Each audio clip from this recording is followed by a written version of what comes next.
தமிழ் திரையுலகில் மிகவும் பிரபலமான நடிகர்களில் ஒருவராகவும் விஜய் அவர்கள் அரசியல் துறையிலையும் செயல்பட்டு வராங்க. பல சவால்களையும் விமர்சனங்களையும் கடந்து வெற்றி பெற்றவர்ன்ற அவருடைய பயணம் சாதாரண பயணமா அமையல. 1992 வெளியான நாளைய தீர்ப்பு திரைப்படம் மிகப்பெரிய தோல்வி அடைஞ்சிருக்குது. அந்த நேரத்துல அவருடைய நடிப்பு, தோற்றம், குரல் இதை எல்லாத்தையும் பலரும் கடுமையா விமர்சிச்சாங்க.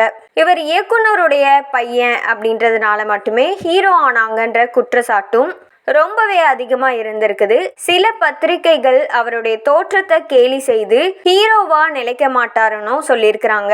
முதல் சில ஆண்டுகள்ல தொடர்ந்து வெற்றி படங்கள் எதுவும் அமையல. அவருடைய தந்தை நடிகர் விஜயகாந்துடன் செந்தூரபாண்டி படத்துல நடிச்சதால மக்கள் எல்லாரும் ஏற்றுக்கொள்வாங்கன்னு முடிவு செஞ்சு அந்த படத்துல விஜய் அவர்களை நடிக்க வச்சாங்க. செந்தூரபாண்டி படம் அவருக்கு முக்கிய திருப்பு முனையா இருந்தது. அதுக்கப்புறமா பூவே உனக்காக திரைப்படம் அவரை குடும்ப ரசிகர்களிடம் கொண்டு போனது.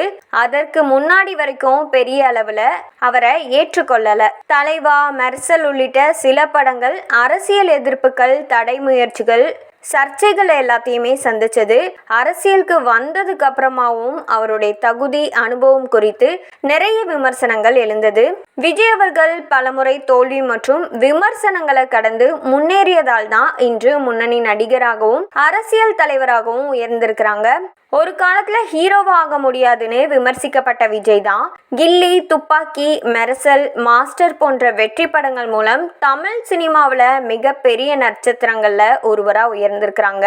ஹீரோவா அறிமுகமாகிறதுக்கு முன்னாடியே 1984 பல படங்கள்ல குழந்தை நட்சத்திரமா நடிச்சிருக்கிறாங்க. படங்கள்ல தன்னுடைய குரல்ல பாடல்களும் பாடியிருக்கிறாங்க. பிறந்த நாள்ல ஆடம்பர கொண்டாட்டங்களுக்கு மத்தியில அதற்கு பதிலா இரத்த தானம், மரக்கன்று நடுதல், உணவு வழங்குதல் இந்த மாதிரி சமூக சேவைகளை ரசிகர்கள் அடிக்கடி செய்யணும்னு வற்புறுத்தி இருக்கிறாங்க. கேரளாவில் அதிக ரசிகர்கள் கொண்ட தமிழ் நடிகர்ல ஒருவரா விஜய் அவர்கள் இருக்கிறாங்க. பல புதிய இயக்குனர்களுக்கு வாய்ப்புகளை கொடுத்திருக்கிறாங்க. பாலிவுட்ல ரவுடி ரத்தோர்ன்ற படத்துல ஒரு பாடல்ல சிறப்பு தோற்றத்துல வந்திருக்கிறாங்க. உச்ச நடிகன்ற அடையாளத்தை தாண்டி தமிழக முதலமைச்சர் விஜய்ன்ற வரலாறு உச்சரிக்க தொடங்கி இருக்குது.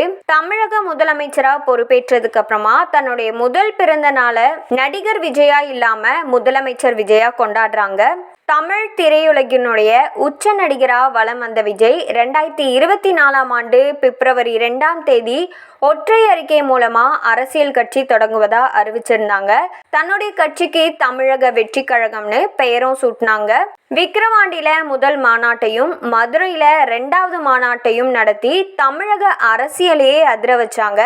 லட்சக்கணக்கான மக்கள் கூடிய அந்த மாநாடுகளை இந்தியாவே திரும்பி பார்க்க வச்சாங்க. அரசியல்ல ஒவ்வொரு அடியையும் நிதானமா எடுத்து வைத்த விஜய் தந்தை பெரியார், பெருந்தலைவர் காமராஜர், அம்பேத்கர், வீரமங்கை வேலு நாச்சியார், அஞ்சலை அம்மாளை கொள்கை தலைவரா அறிவிச்சாங்க. கட்சி தொடங்கி 2 ஆண்டுகள்லயே சட்டசபை பொது தேர்தலை தமிழக வெற்றி கழகத்துல எதிர்கொண்டாங்க. விசில் சின்னத்துடன் கூட்டணியின்றி மக்களை சந்தித்த விஜய் அவர்கள் உங்களுக்காக எல்லாத்தையுமே விட்டு வந்திருக்கேன், எனக்கு ஒரு வாய்ப்பு கொடுங்கன்னு பிரச்சாரத்துல பேசினாங்க. அவருடைய பிரச்சாரம் மக்கள் மனசுல தொட்டு பிரச்சாரத்துக்கு போகாத இடங்கள் விசில் சத்தத்தை தெரிக்க விட்டாங்க. திரையில மட்டுமல்ல, தேர்தலையும் விஜய் சர்க்கார் அமைய மக்கள் அமோக ஆதரவு அளிச்சிருக்கிறாங்க. உச்ச நடிகன்ற அடையாளத்தை தாண்டி தமிழக முதலமைச்சர் விஜய்னு வரலாறு உச்சரிக்க தொடங்கி இருக்குது. மே 10 ஆட்சியை பொறுப்பேற்று 1 மாதத்தை நிறைவு செய்து இருக்கிற முதலமைச்சர் விஜய் அவர்களுக்கு 52வது பிறந்த நாளை கொண்டாடுறாங்க. இதுவரைக்கும் நடிகரா பிறந்த நாளை கொண்டாடிய விஜய் அவர்கள் முதலமைச்சரா தன்னுடைய முதல் பிறந்த நாளை கொண்டாடிட்டு இருக்காங்க. இது அவருடைய ரசிகர்களையும் தொண்டர்களையும் உற்சாகப்படுத்தி இருக்குது. சட்டசபை கூட்டத்தொடர் நடக்கும் நிலையில சினிமா பிரபலங்கள், சபாநாயகர், அமைச்சர்கள், ஆளும் கட்சி, எதிர்கட்சி உறுப்பினர்கள் வாழ்த்துக்களை தெரிவிச்சிட்டு வராங்க. முதலமைச்சரா பிறந்த நாளை கொண்டாடுற விஜய் அவர்கள் சட்டசபையில புதிய அறிவிப்புகளை வெளியிடுறாங்க. இந்த பிறந்த நாளையொட்டி தமிழகம் முழுவதும் பல்வேறு சிறப்பு நிகழ்ச்சிகளுக்கு ஏற்பாடும் செய்யப்பட்டிருக்காங்க. கோவில்கள்ல சிறப்பு பூஜைகள், அன்னதானம், நல உதவிகள் வழங்க தமிழக வெற்றி கழக மாவட்ட செயலாளர்கள் திட்டமிட்டிருக்காங்க. தன்னுடைய பிறந்த நாளை ஆடம்பரமா கொண்டாடாம சமூக சேவைகளை செய்யணும்னு விஜய் அவர்கள் தன்னுடைய ரசிகர்களுக்கும் கட்சி தொண்டர்களுக்கும் வலியுறுத்தியிருக்காங்க.